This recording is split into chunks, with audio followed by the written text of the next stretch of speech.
Continuing to explore the two major ecosystems that you guys liked. After American Express, here we have Chase and the ultimate reward points. Hi guys, and welcome to the channel. If this is your first time to the channel, we're talking about credit cards, points, finances, and travel. If this is something that interests you, please like this video, subscribe. If you have any questions or comments, leave them down below. I will get back to you as soon as I can. After analyzing the American Express credit cards last week, the one thing that was a given was how expensive is American Express setup. Yes, American Express has amazing rewards, it has amazing returns, and it definitely worth all the effort.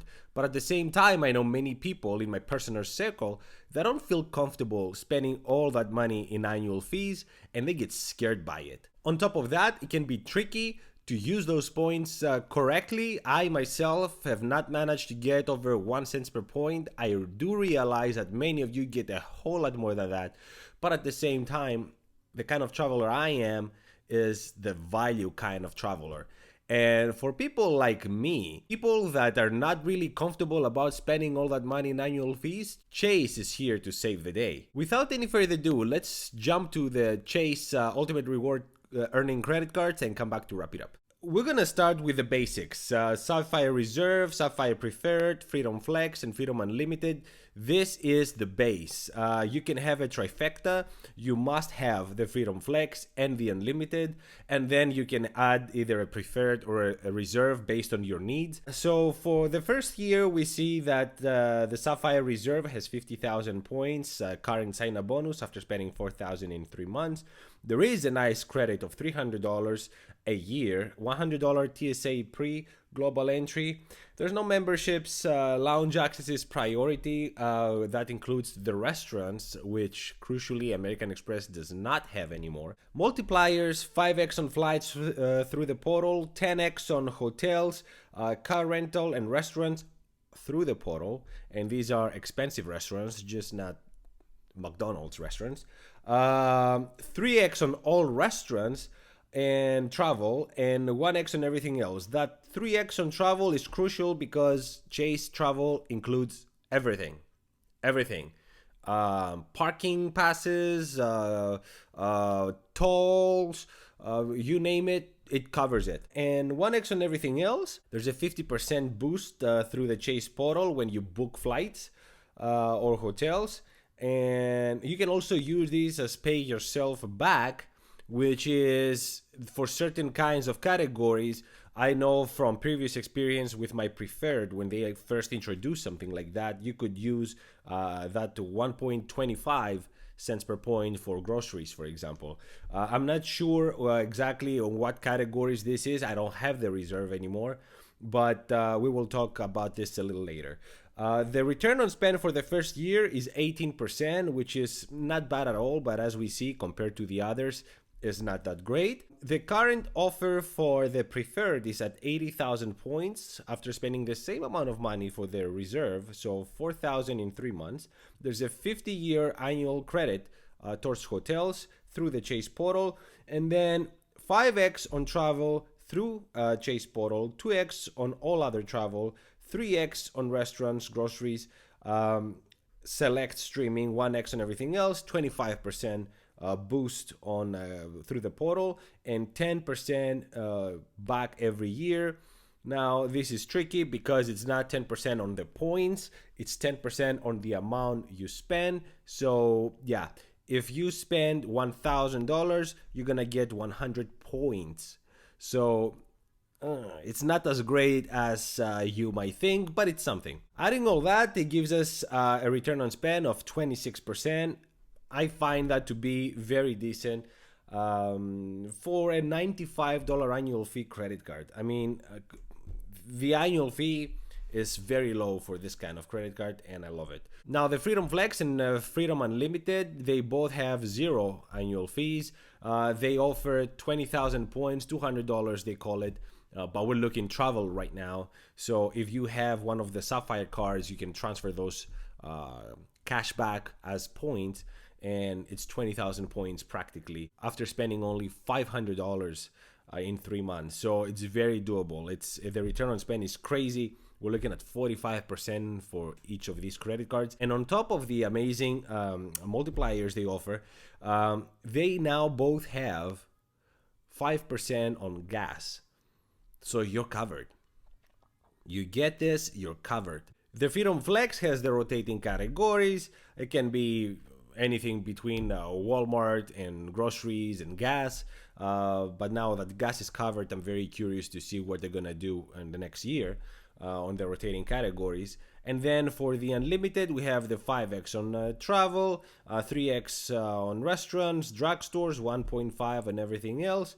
So it's an incredible, strong setup. Each of these credit cards is amazing as a standalone credit card, but combined, they have superpowers.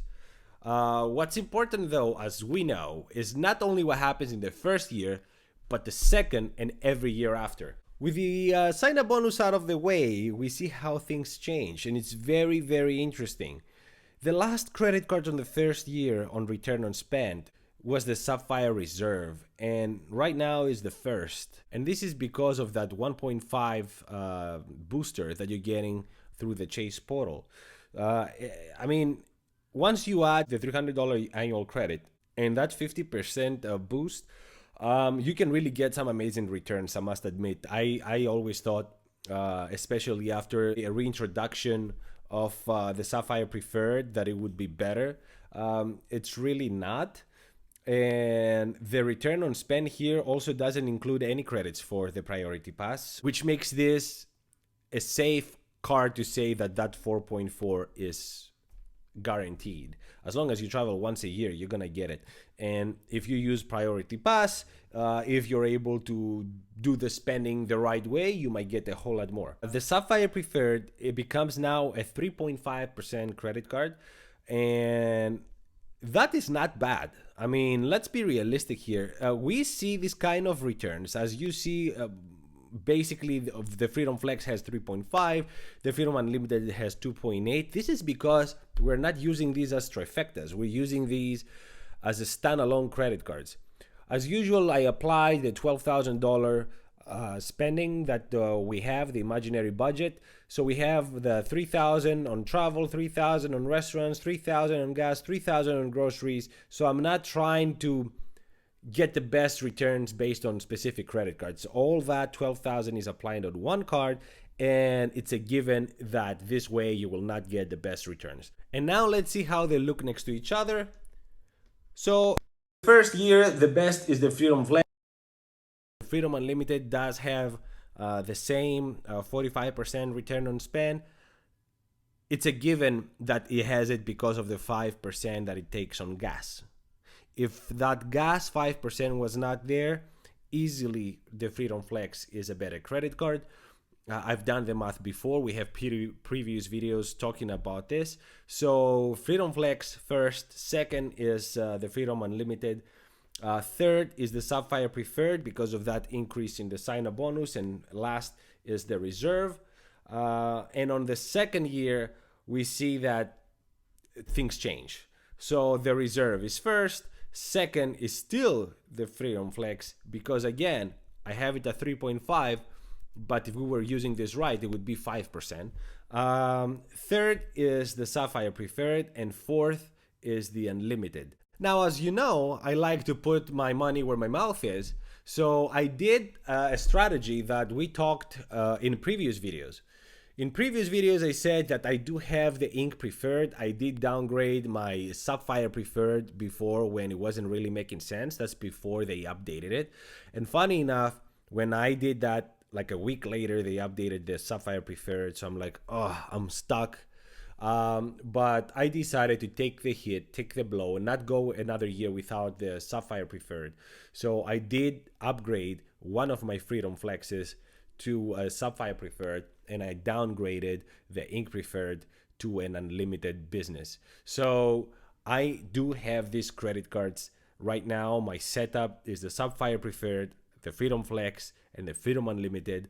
And maybe if I ever get under 524, I will go for the Reserve, but I don't see that happening anytime soon because I would like to get the sign-up bonus, to be, believe it or not, because I did apply on another credit card again, but that's a conversation for another time. But that's it. Let me know, how do you like Chase now that we have the numbers next to each other? What kind of credit cards do you have?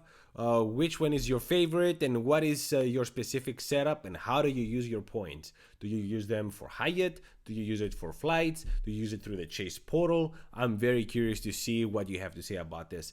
Thank you so much for watching, guys. Until the next one, ciao.